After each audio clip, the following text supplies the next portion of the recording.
Thank you so much, everyone, for coming on a weekday. We are talking about what should be a dry subject, but if you've read Dr. Malik's report, then you'll realize that this is actually very, very fascinating. And who is Dr. Malik? He will obviously tell you a little bit himself, but I want you to know that we have a star researcher with us, and which is why we've actually, we're holding this very, very special Tabadlab Live with all of you people who are interested in China, in development finance, in BRI. And especially in data, because that's what your expertise is on. So Dr. Malik is a senior research scientist at AidData, and he leads a Chinese development finance program. But I think that what the most interesting thing is that he's developed this pioneering method, which is called tracking underreported financial flows. And again, we've talked in detail about it, and he's going to tell you a little more about it. The report that we're talking about was launched in September 2021. It's called Banking on the Belt and Road.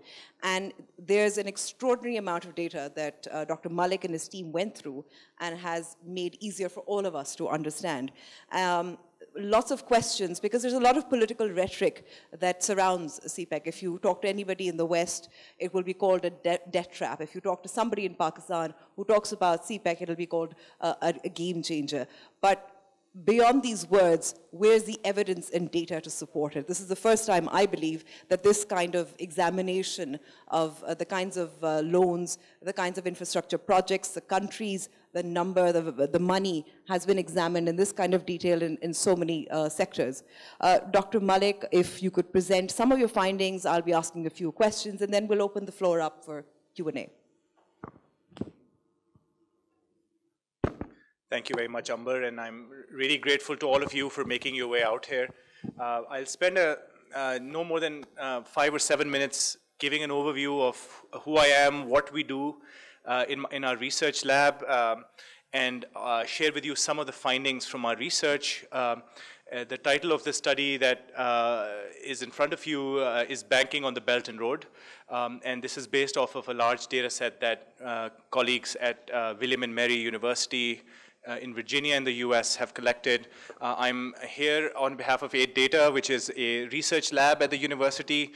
I am from right here in Islamabad. I grew up not too far away from here, and I'm very happy to be back here. I am a senior research scientist at AidData, and I lead what is called the Chinese Development Finance Program. So the story of this development finance program is quite interesting. William and Mary, as you may know, is one of the most prestigious and oldest colleges in the United States. It's been around since the 1600s, and it attracts some of the smartest students. And the story of AidData is very much a story of those students, because some 10 years ago, some students went to a professor's office, and these are international relations students, and they basically said, sir, if we want to understand how much development money goes from G7 countries, or the Western donors as we call them, to developing countries, we can go to this organization's website called Organization for Economic Cooperation and Development, OECD. They have a website, you can download all that data, so it will tell you exactly how much Zambia is getting from Belgium, from Denmark, from the US and Japan and so on. But why is it that we don't know about the same level of detail on data that's coming out of China? Remember, in the late 1990s, the then Chinese government came out with a going out strategy in which they started to engage in development financing.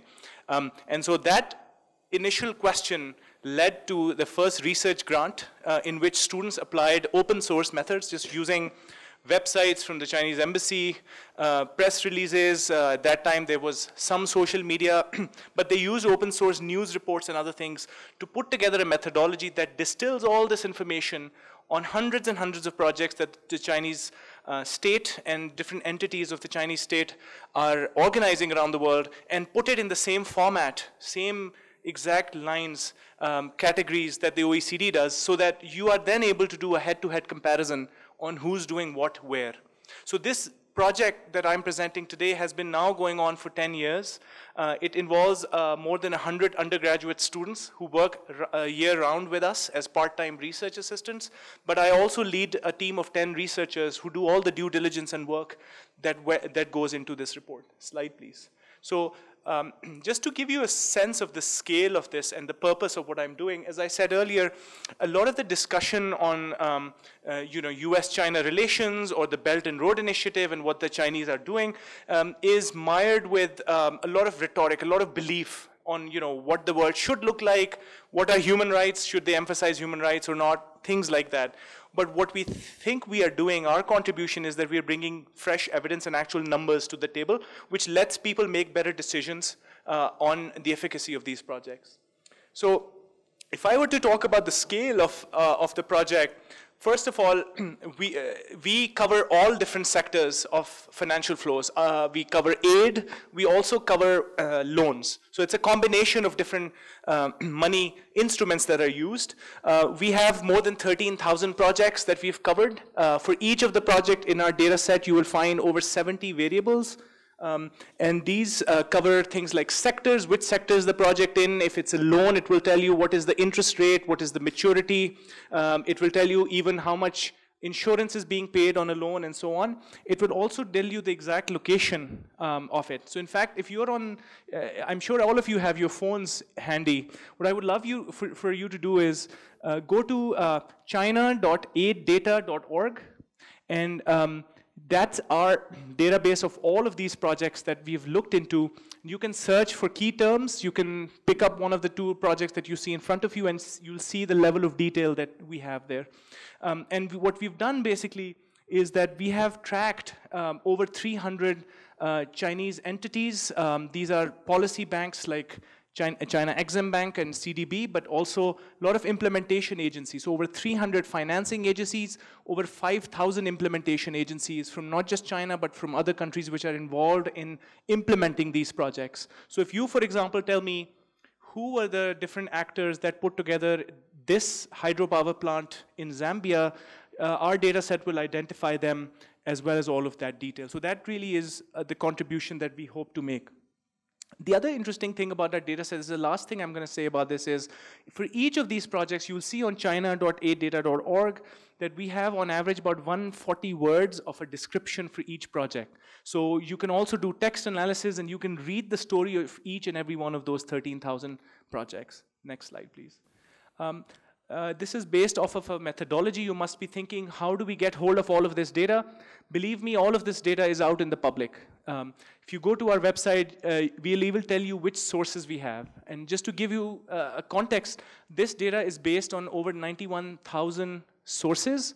And I'm proud to say that 89% of our projects have at least one official source, which means loan agreement, some kind of press release from an official source, or a report from a budget or a parliamentary committee or something like this. So this data is available. Our job is to bring it all together. I would also say that, can you go to the next slide, please? A few key highlights I will leave you with, and then I'm sure with Amber we'll get into the details. First very interesting thing is that in the BRI era, BRI meaning Belt and Road era that started in 2013, China is now outspending the United States by a ratio of 2 to 1. So for many years, the US has been hovering at around $35 to $40 billion in development financing around the world. According to our data set, China is now at more than $85 billion. And you must be thinking, why is it such a big difference? And that is the second bullet point. You see, China has maintained a 9 to 1 ratio of what we call other official flows to ODA. That means there is 9 to 1 ratio between loans and what we call grants or aids or traditional instruments of aid. And that ratio is 31 to 1 when it comes to comparison between loans, export credits to grants. So this is, you can see that this is a story of China deploying its excess capital capacity to good use in developing countries around the world on projects that are very much bankable. We are also finding from our data set that a typical Chinese loan from our data set is at around 4.2%. And then many times you see that the level of concessionality on these loans as compared to Western donors is higher, is lower. So that means these loans tend to be a little bit more expensive.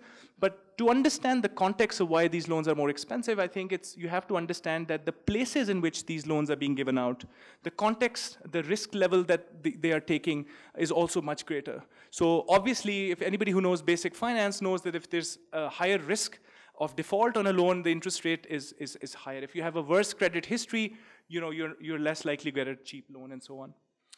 The other thing that's very interesting that we find from our global data set, by the way, this covers 165 countries, that as compared to 20 years ago, China is much more likely to use what we call instruments of credit enhancement. So when you take out a loan from China, they would either request for a guarantee or an insurance or a collateral. So if you combine these instruments used, Chinese loans used to be at about 30%. Well, 30% of the Chinese loans used to have one of these instruments. Now that percentage has gone to 60%. So they've become more savvy and they're hedging their bets, so to speak. The next thing, if you can, the next thing I would say is that a lot of the narrative around Belt and Road has been around this term called debt trap diplomacy, as if this is a top-down kind of a land grab kind of an approach that the Chinese state is instrumenting.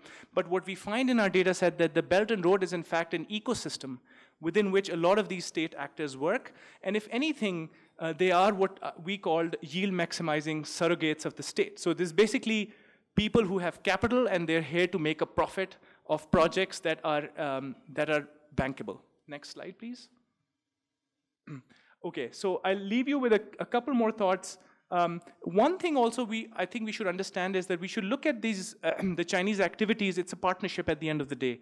I think China is also solving two internal problems by deploying Belt and Road projects. First is an oversupply of capacity at home, capacity in cement and materials that go into construction, and also an excess of capital, because China sells to the world, makes a lot of euros and dollars, and that creates macroeconomic instability if that money is spent or kept in China. So it's a very good strategy to try to take it out. So you have to look at things in the right context.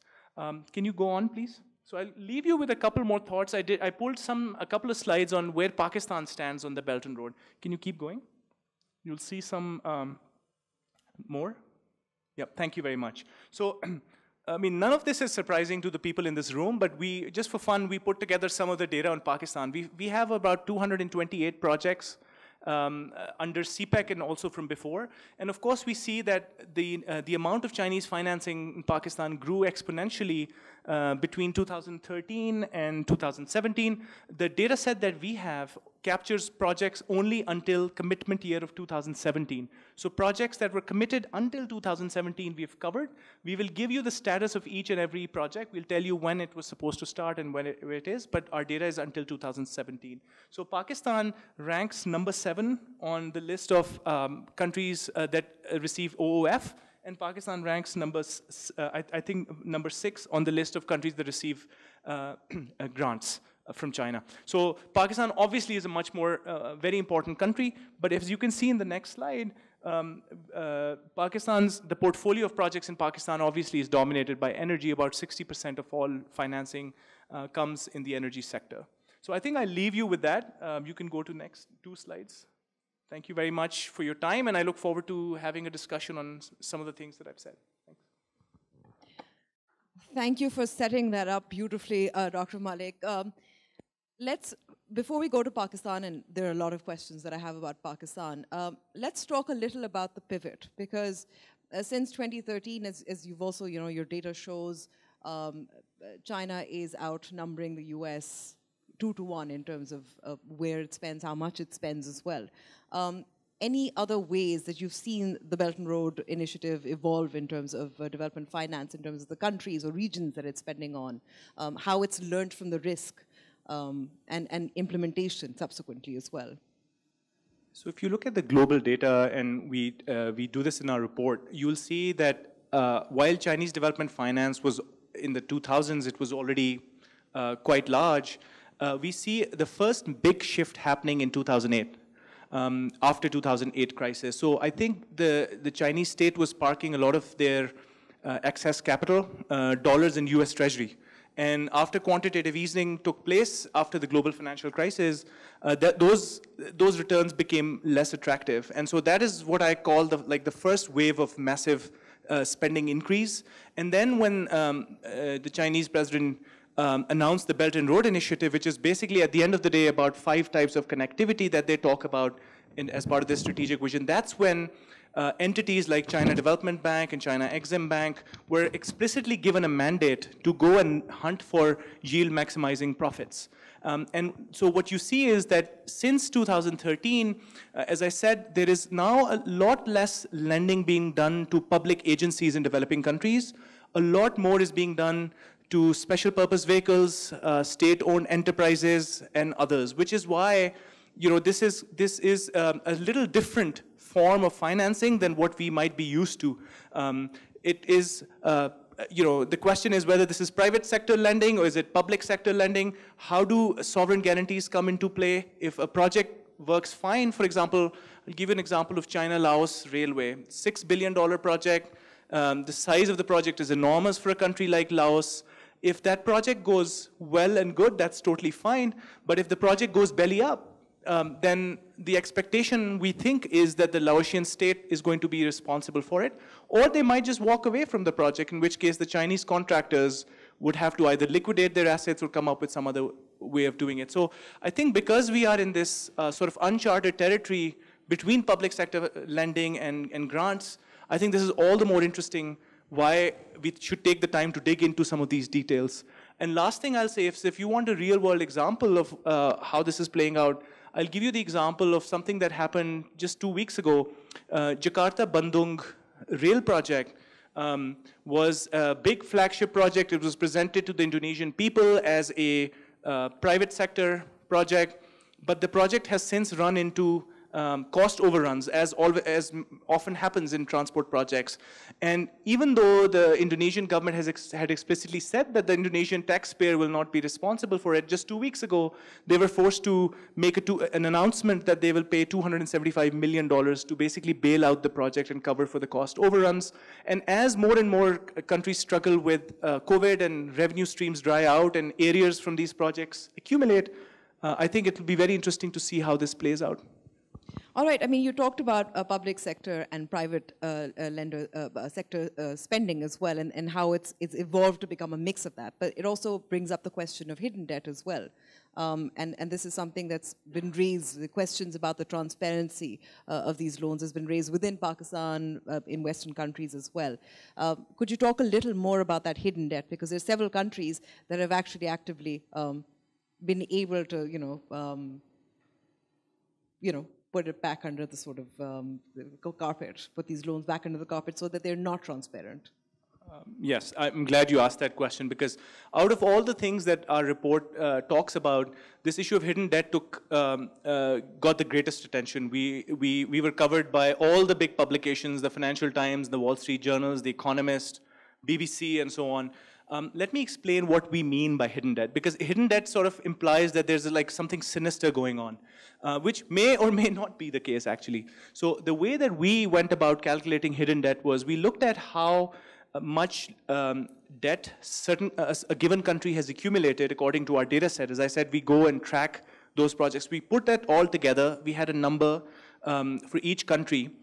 And then we compared it with the World Bank's debtor reporting system. Since 1953, the World Bank has this debtor reporting system, and all countries who are members are obligated to report every year all of their debt liabilities. So we found in our data set that there is about $385 billion gap between what the World Bank reports from these countries as being their debt and what we find in our data. And that's about 5.8% of GDP for for low and middle income countries. And we counted 42 countries, all low and middle income countries, which have that Chinese debt number in excess of 10% of their GDP, which we thought is pretty large. Where's Pakistan? Well, if you look at table 21 in our report, you'll see that Pakistan is actually a case where it's the reverse. Pakistan has zero hidden debt. In fact, we have a larger number on the World Bank's debt reporting system than we have in our data set, which indicates that that our data set does not capture some projects, and it may be because we haven't reached 2020 or 2021. So Pakistan, according to this definition and this comparison, does not have hidden debt in this classical definition. But some people have said to us, this is just an accounting detail, whether you classify it this way or that way. The basic underlying issue is, what is the what is the underlying development model that is being presented as part of this, this initiative, which is very much supply-driven, builds the infrastructure, and it's based on the belief that you build the infrastructure and all the other elements of development like human capital and other things will come. So how does it really compare with the Western model and Western institutions?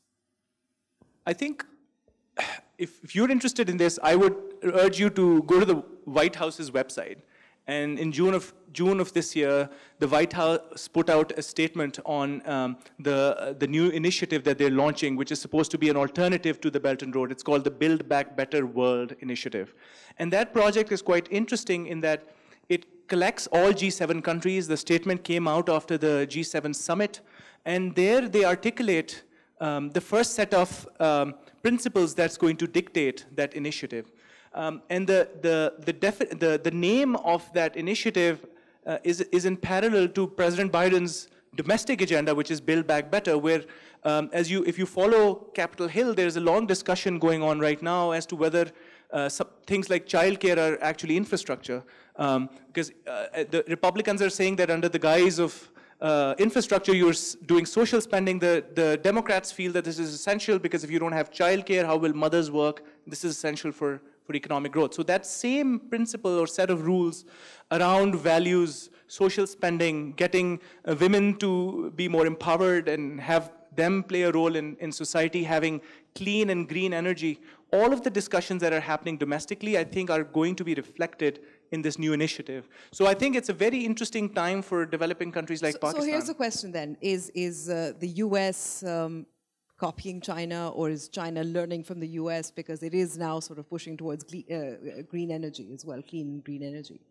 I think that you will see that discussion that I'm talking about, the debate that's happening, emerge, and you'll see some form that this might take. I think one thing is certain, the G7 countries or the US, I think there's no political backing or the financial resources to do a dollar-to-dollar match with what the Chinese are doing through Belt and Road. I don't see that happening. I think there is a recognition that they need to be sufficiently distinguishing themselves from the Chinese model. So perhaps they will take on themes like green infrastructure and maternal and child health, education, things like that. But I think it is in their best interest, and these are discussions that are going on now in Washington, as to what the competitive advantages are. So for example, the US has, by a far big margin, the best university system in the world. Research, innovation, we all use apps that were developed in Silicon Valley. We use products that are used in Silicon Valley. I think that's where a lot of this discussion is going to happen as to how this competition will play out. And what about cooperation? Because there's been a lot of times where, whether it's Pakistan, whether it's China, is inviting Western countries to invest or take part in CPEC or BRI. So given that your report and the data that you've presented as well, it actually sort of helps us understand the various ways that loans and concessions and grants and financing and which projects and how much and what kind of mix there is gives. Does this mean that perhaps we could also see potential cooperation sometime in the future? I certainly hope so. I think one area where whether it's in the Pakistani context or global context, one sort of glimmer of hope for those of us who watch this closely is this recent announcement by the Chinese president at the UN that China will no longer fund coal projects anywhere in the world. So I think that is one area where there is, strategically speaking, there is alignment now around the need to have climate be at the forefront of development, and we'll see what comes out of the COP26 summit that's going on in Glasgow right now. But I think that's certainly one area where the introduction of cleaner, greener energy projects, for example, could present itself as a model where perhaps countries can come together. To what extent that this idea of CPEC Plus might work out, I don't know. I'm here to learn. I would love to learn from some members of the audience. We have people who are more knowledgeable than I am on those issues, but it certainly is a very interesting moment. So in one part of your report, which is very, very interesting, it talks about, it presents data on the value of different projects, infrastructure projects, the duration of those projects, but also projects that have been delayed for various reasons or have, there's been some kind of scandal, controversy, allegations of corruption, for instance. there's one particular project that was also a part of the CPEC that was envisaged in the last regime, which was the ML1 railway project. If you could talk about, there's been delays in terms of financing. Pakistan, for instance, has been asking, for a while now. It hasn't panned out. Could that potentially be a case study as well, as you talked about Maldives and Laos? So I remember I talked about the descriptions that we have on every project, 140 words on average as a description. That's total about 2 million words. That's about 19 or 20 books worth of text. So what we did for the report was we did some text analysis to see what kind of terms were coming up in different projects. And we picked 3 or 4 big ones in terms of implementation. The use of the word corruption or corruption scandal, environmental problems, labor violations, or protests of some sort around these projects. And what we found was that in 35% of Belt and Road projects around the world, there is one or more of these issues that have come up. So I think there's a lot of, and the public sentiment is also something that's quite interesting. We cite some Gallup data which talks about public sentiment, and even now as we speak, there's some countries where there is, China is facing public relations problems, like in DRC, Congo, in Zambia, where their governments are struggling with their debt situation, and a lot of the civil society is talking about why did we take on so much debt, what's going to happen. So I think the Chinese side realizes this, and one very clear piece of evidence we saw in our data set, which also is connected to a speech President Xi made in 2018, where he basically said, BRI is not about vanity projects, which means you need to fund bankable projects. And what we see is, in the last few years, the Chinese side has become more savvy.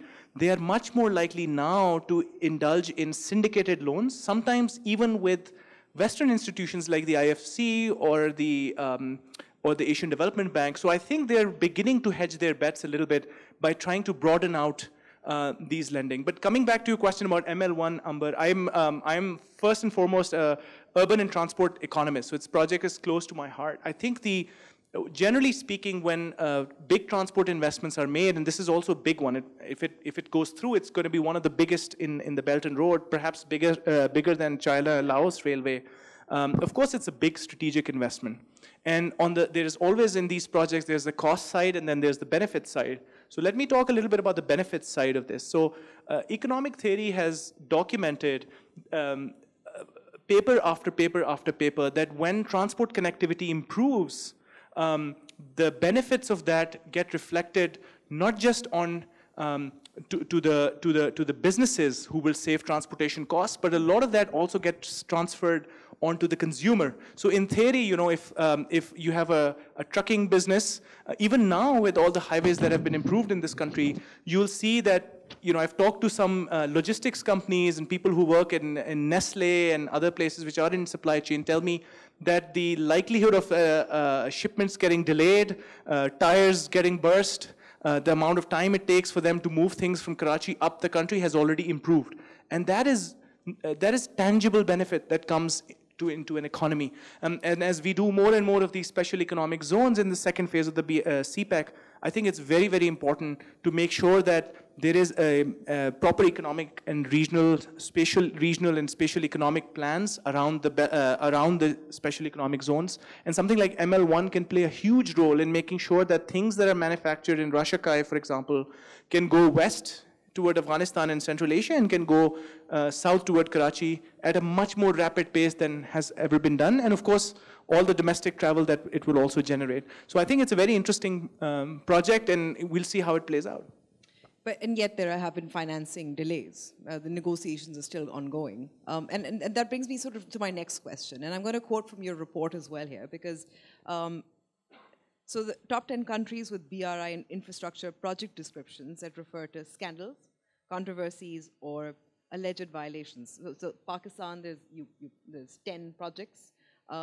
Malaysia has 5, even though there's a higher value of the investment. Again, top 10 countries where project descriptions reference claims of corruption or other types of financial wrongdoing.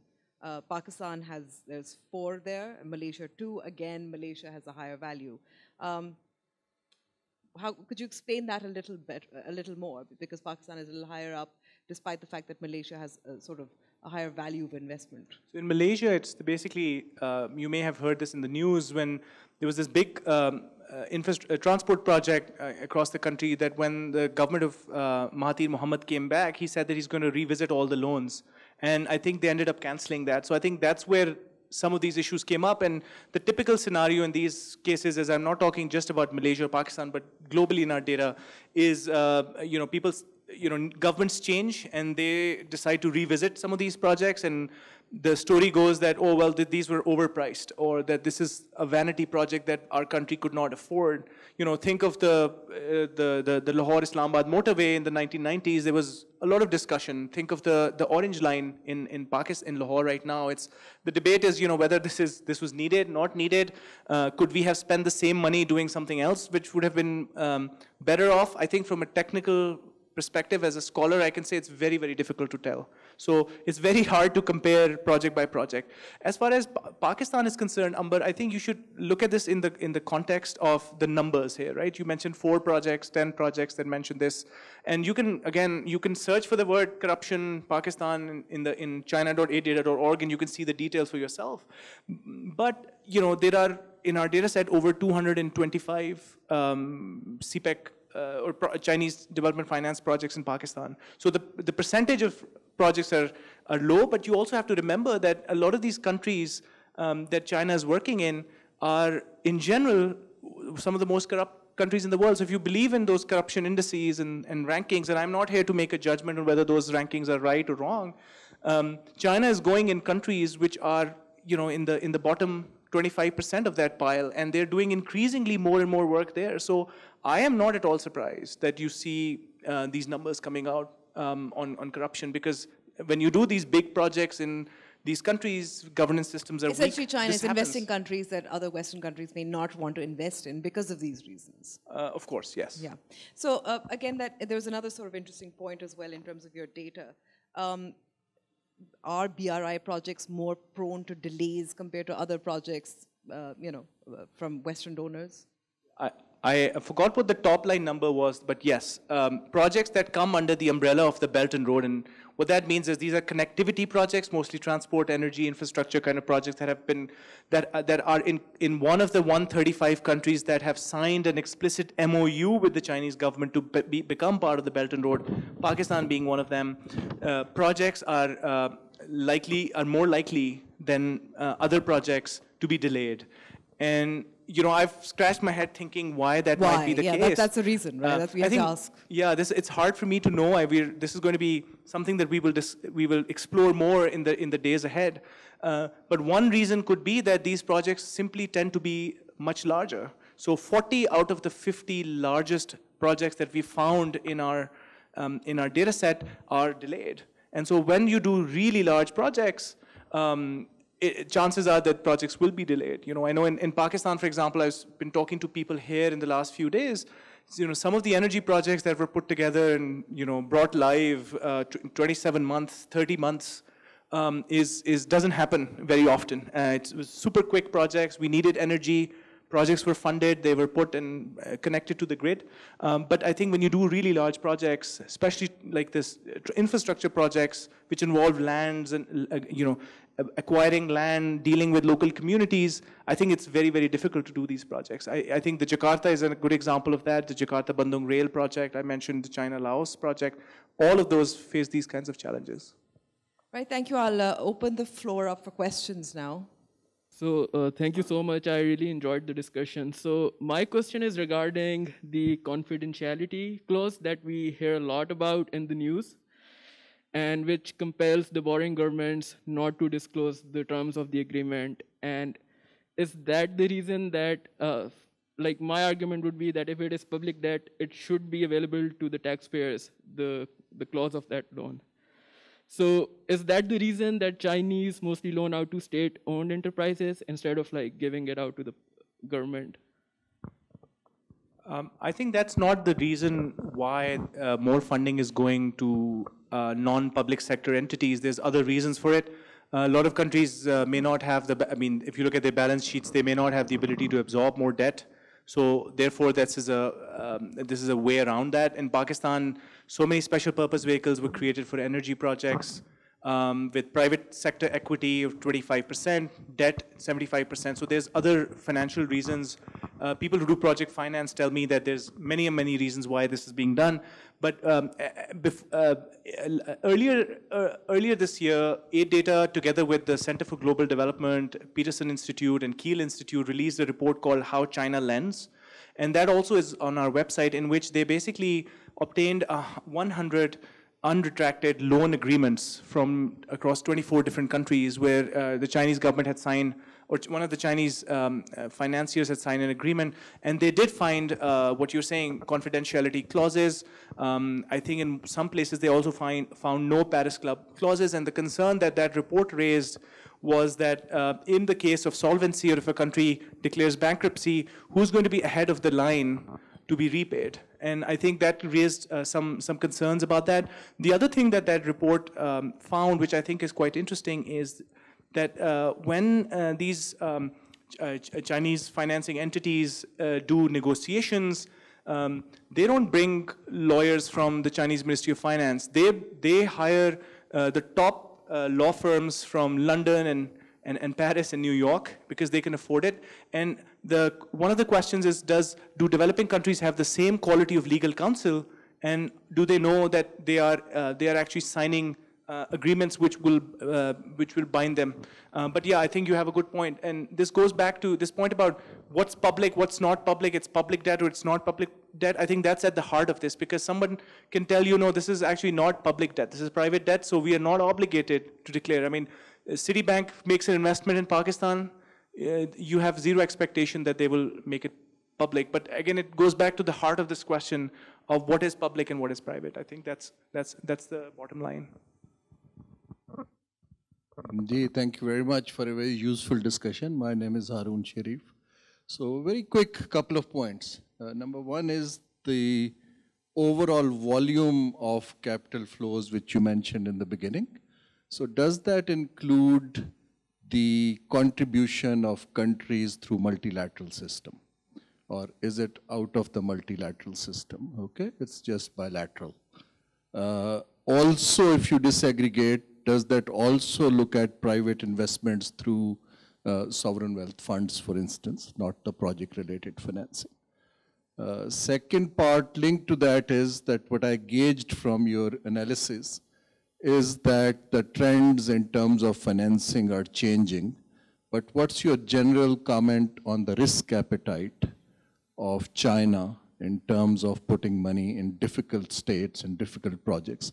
When you say bankable projects, normally they are less risky projects. And finally, would you be comparing these trends in the post-COVID time frame in China? Has it changed? Sorry, there are I clubbed three things, but I thought it would be useful to have a comment on that. Thank you, Harun Saab. I appreciate you being here and taking the time to engage with us. So I think the first question is the private investment side, FDI, private sector side is not covered. What we cover is official flows. You know, in academia, you always have schools of thought, and there is one school of thought which basically says, you know, that we are being harsh in terms of saying that a commercial Chinese bank like ICBC is actually an instrument of the state. It's a private bank. So I think it's a very interesting question, and we should discuss more of that. But the MDB parts are definitely included. In fact, I will link this to the risk appetite question that you raised. As I said in my comments, that we are seeing a lot more syndicated loans being done.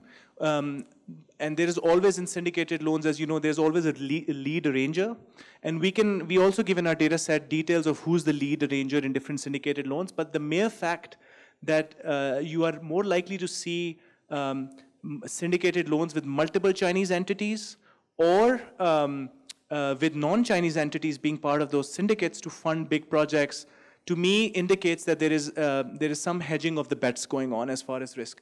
And I think you're right that I mean, I used to be a banker myself, so maybe this is a misnomer here, but a banker would not go to a very risky place, right? So that's not a bankable project. But I think the key is that the yield that they expect to get out of those projects is high. It's like they're playing the high risk, high reward game. That's very obvious. They're going in places that are more difficult, but also charging greater interest for that. So I hope that that covers some of the points, but I would love to continue the conversation offline. Sorry, on the post-COVID, our data set is, because there are other data sets out there that do tracking in a more rapid way, where every year they put out releases. We will also be doing that, but we, as you can tell from my slides, we are a bit lagging behind. And the reason is that we spend a lot more time digging into each and every project. Other data sets would give you more current data, but they will give you a very limited set of variables with it. So we've chosen, being academics, we've chosen to go slow and go deep. But I will say that around this time next year, we will release the next 2 years, and hopefully that will give us some indications. But we are, I should also mention, we are keeping a close eye on some of the rescheduling that's taking place under the DSSI right now. And we are trying to keep a close eye on the terms and conditions that are being offered by different financing agencies, Western and Chinese, as to what happens after this period of payments, payment suspensions will happen. So I think it's very interesting. From what I can tell, I think a lot of these countries are getting a break in payments, but they still owe that principal. There's no writing off of debt happening from anyone. Hi, my name is Malik. Thank you very much. I really enjoyed your presentation. I was a part of the previous government which was involved, and I was directly involved with CPEC as well. So the strategy at that point in time was to fix the public sector, the road infrastructure, the train infrastructure, the port infrastructure, the gas infrastructure, the power infrastructure, with a hope that once it's all fixed, then as you were mentioning, the portfolio would change more towards the private sector. And then on these roads and on this power and on this gas would ride private sector enterprises, and they would be getting funding or risk capital more appropriately, mostly from China and from other places. And if that happens, then all of the investment that we've made would be deployed to a very productive sector, because public sector is essential. But what rides on public sector is the private sector to make the public sector investments yield returns for Pakistan, in our case, at a much higher yields than the cost of capital. So this was the thesis. We did, as you've shown through your investments, we did quite well in the way of attracting investments up until the year 2017 and allocating them to road infrastructure and port infrastructure and power and gas and so on and so forth.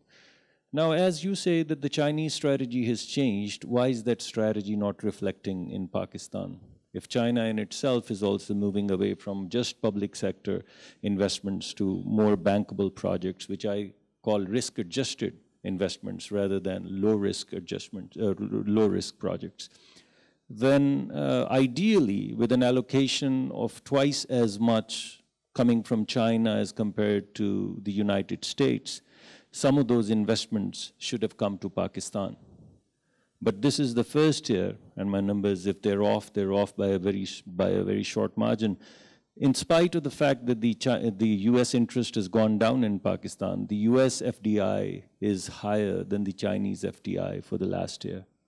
So what has happened that after all of the public sector investments, what was going to ride on top of it, and what is also the Chinese strategy now of investing in the private sector is not forthcoming in Pakistan. And that basically leads us, that's the first fundamental question. And secondary to that question is that if that remains the case, then would we not fall into the debt trap? Because our entire thesis was that if we fix the public sector infrastructure, then private sector is going to ride on it. And if the private sector doesn't ride on it, then we are going to end up in trouble. And the last question that you mentioned about corruption was, is this corruption evidence-based, or is this also fifth generation kind of corruption definition? That if you shout corruption loud enough, it becomes corruption. Because Pakistani government shouted corruption in the first 2 years. And the Chinese ambassador in Pakistan actually showed major reservations in Lahore at one of the fora where he said that Pakistan is no more our destination of choice for our investments. So is that something like that happening? So 3 questions, the primary, the secondary, and the third is just your remarks. If I may start, I should, as I mentioned, we did text analysis on the description. So if we read in a given project's data set that there was a talk in the media, or there was a parliamentary committee that called an investigation, or there was mention of corruption, as you said, then that got captured, the word got captured, it was reflected in the definitions, and when we ran the numbers, or we ran the text, it would show up. So it's more about noise, it's not evidence-based. Of course, for over 13,000 projects, we just can't go into each of these cases. So I'm just reflecting to you a sort of a broader trend. But you're absolutely right. If a country's government or civil society raises noise about corruption, that gets reflected in the news reports, therefore gets reflected in our data. I think the other thing that you said was very interesting. That's also my recollection of how the long-term plan that came out. It was like phase 1, quick wins, need infrastructure, get the public side going. Private sector will follow. And I think now with the special economic zones being talked about, they talk about 9 special economic zones.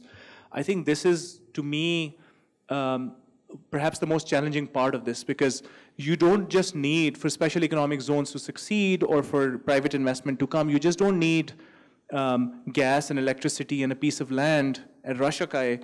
You need an ecosystem, you need connectivity, you need all the amenities we talked about, you need human capital, you need the right people, and somebody needs to plan this out in a way that, if 5 years from now, Huawei is going to open a plant in Pakistan, what kind of engineering capacity do they need? What kind of manufacturing people do they need? What kind of qualifications?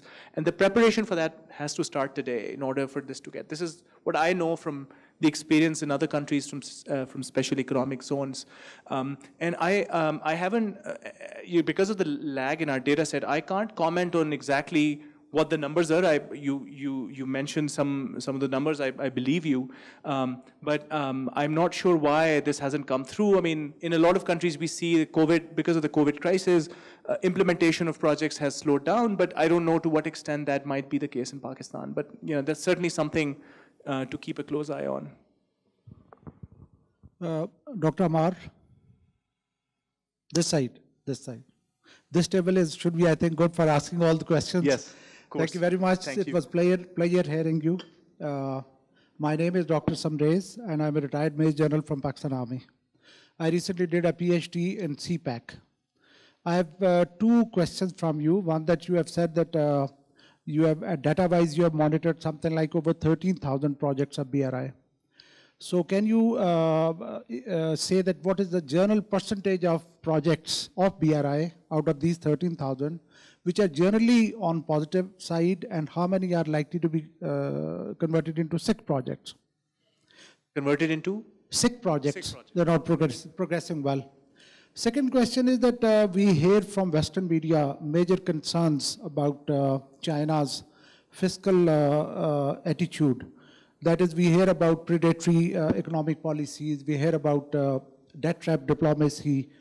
One of the authors, Parag Khanna, he said that the CPAC stands for colonization of Pakistan for enrichment of China. So what will you say about these kind of allegations against China? Thank you. Thank you very much, Dr. Saab. We have, in our data set, as I mentioned, we have tracked very closely for each project the status. There's a status variable. So actually, you can download the entire spreadsheet and you can look at the status variable. One of the 2 options in the data set are suspended or cancelled. So the proportion of projects that were suspended or cancelled, right now, I wish I had this number in my head, but it's pretty small. But the reason might be that a lot of these projects are large infrastructure projects. So if a project was announced in 2015-16, now in 2021, that project has just come live. And even if it has come live, it might be still in that grace period before the payments actually become due. So I think this is going to be a long-term concern, and as we update our data, one of the big efforts that I mentioned, 100 or so students who work with us, one of the big efforts for us is to every year go back and revisit these projects to see where they stand. And you will see in the coming years, inshallah, that we will update the data and you'll see very clear evidence of which projects where get cancelled. But it's very clear that there are a few regions in the world where the so-called buyer's remorse is sort of kicking in. And I think part of this might be the COVID crisis, where revenue streams are drying out and areas are accumulating. Of course, it creates pressure, as Mossadegh Saab was saying, it's inevitable. So I think this is why it's very interesting to see how this is going to play out, whether they will make debt to equity swaps, or will they write off old debt, or what's going to happen in a lot of these countries around the world. And as far as CPEC is concerned, I think 2013, I remember, driving around on Faisal Avenue, Jinnah Avenue here in Islamabad. It was all dark. All the markets, there were generators, and I used to work at the Prime Minister's Secretariat, and we had limited air conditioning and limited lights because we were all on a budget as far as power is concerned. So did we need the power? Of course. The 2013 election was, I think, one on this agenda of getting the power right. I think a lot of the future will depend on whether the model that Mossadegh Saab was talking about is actually sees its way through. So my worry as an economist is that we have dollar-denominated returns to make on these loans. The rupee is devaluing. The government of Pakistan, or the state, is the sole buyer of all the energy, and we sell it in rupees. So I think these areas are bound to accumulate. We talk about circular debt, so I'd see that happening more. So to answer your question, long story short, I think whether CPEC is actually successful in creating the impacts or not depends on how we use it, whether we can get our act together, whether that energy is actually translating into economic growth, whether we are able to build the economic institutions, the connectivity, because there's so many ingredients that go into getting an economic system going. I think that's to be seen. And one thing that my wish is that at the end of all of this, 5 or 10 years from now, or as CPEC or SEZs or special economic zones are created, Pakistan should be able to produce not more, but at least 10, 15, 20 companies that are on the global map of supply chains and are able to export on their own. Unless that knowledge transfer happens and our people are not trained, I think it's going to be very difficult to translate a lot of this capital inflow into knowledge. So I think we need to build that kind of mentality today in order to accumulate that benefit in the future. There is one question, even Mossadegh Saab also talked about, why investment is not coming to Pakistan, and he talked about the hard infrastructure projects, road infrastructure, energy projects we were focusing on in our first phase in CPEC. Then we were expecting that investment would come to Pakistan. But there is, this is just a comment, why investment is not coming to Pakistan. The thing is, in BRI, even in China, the focus is not basically relocation. Even you talk about the overcapacity, definitely the overcapacity there in cement, steel. Even they talk about the Hubei province in China, where they say that they have 25 million ton of steel capacity, and they want to relocate. But the thing is, if we look at the empirical data, the Chinese industry, they are not relocating it as what we are expecting, what we were expecting. Not even to Pakistan, even elsewhere also. For example, if you look at the textile industry, Justin Yufulin once said that the 85 million jobs they will be shed in China in the light engineering sector, but I don't think so. There are some reasons. I want to basically comment on those reasons also. First is basically we are talking about Industry 4 now. It's, Industry 4, the basic theme or the purpose of the Industry 4 is basically to bring investment, to bring manufacturing back to their country. So developing countries, developed countries, industrialized countries, they have basically, they are working on the smart manufacturing, Industry 4, Industrial Internet of Things, or whatever you call it. Basically, there are different names. Even China call it Made in China 2025. So this purpose is basically to keep the manufacturing in their home countries, are basically to bring, if they have been basically offshore, they want to bring it back. So this is one thing. why? Because in manufacturing, even if it doesn't add value, basically, but it generates employment, it creates employment, and this is very important also. Second thing is, manufacturing is the source of innovation. So if you basically give manufacturing basically to some other country, basically it stalls your innovation also. So these are some other reasons. I wouldn't go into the detail what other factors are. Okay, about the China. China basically have developed some capacity basically in certain sector, in transport sector, energy sector, and they want basically to export that technology to the other country, and that's the reason their state-owned enterprises, they are involved, in the BRI. As far the manufacturing is concerned, which we were expecting that we will be building ACZs and NCZs, the Chinese company would come. I think there are issues, and one basic issue, Dr. Harun Saab is here, and he may have basically, discussed with investor also. So the one reason why investor is not coming, because even though we have focused more on the hard infrastructure, we have built very good infrastructure, no doubt about that. But our soft infrastructure, institutional quality is basically, is a hindrance, is basically not allowing the investment to come to Pakistan. So I think if we look at this scenario, for example, what the Chinese focus is, so the relocation phenomena, what we were expecting, we should basically be not more enthusiastic, more ambitious about that. We should look into it. But the Chinese investment, they are not going, even in textile, basically there is a study which is called Stitches to Riches, published by the World Bank, and they said that in any country, if the per capita GDP reaches to $10,000, then the textile industry and the apparel industry then relocate. But it was the case before. But now with automation and robots, even we see even the textile industry, they are going back even to Europe also. Europe is now exporting around $120 billion of textile and apparel, which we were thinking that, okay, we would be the country, we would be sending these things to the Europe into they do other markets.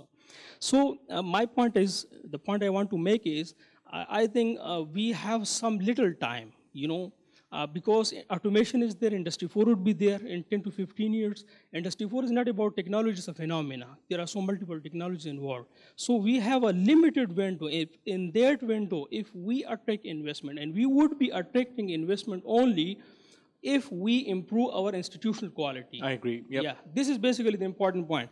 Otherwise, with hard infrastructure, they wouldn't come. And second thing about the ACZU, we talk about the ACZ that, okay, we would provide high quality environment for the investors to come and settle there. But the issue is, there are more than 5,600 ACZs around the world, and their number is growing. Okay, so it means that for an investment, for an investor, there is roughly 6,000 options to go.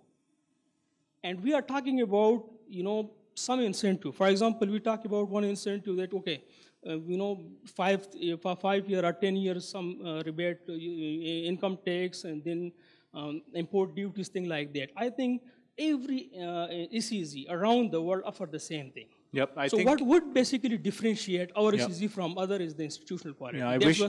Yeah, thank you. I agree completely with your main hypothesis. This is something that I think nobody can doubt, that we do need that institutional sort of setup to do it, and we shouldn't expect that because SEZs was going to be part of the second phase of CPEC that somehow the Chinese state is going to force the Chinese private sector and technology sector to come and do projects in Pakistan. That simply doesn't happen. I think it's incumbent on us to create the sort of the enabling environment as you speak. Because yeah, you're right. They have options. And by the way, coming back to the data set, for those of you who are interested in technology, I forgot to mention that in addition to these projects, we also have a separate tab in our data set which has about 1,500 projects done exclusively by Huawei. In our team, we had a debate on whether we should put Huawei as government or private sector. What is it? We decided to just create a separate tab for it and let people decide for themselves. But the data is already available, and a lot of those projects are in the area of technology and 5G, which I think is very important.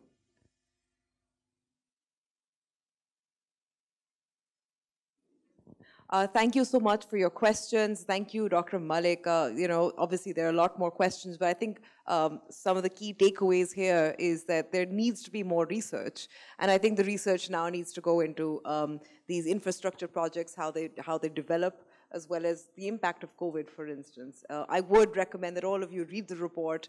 There's plenty of material, and I'm sure that all of you would benefit from the insights. Thank you, and tea is served.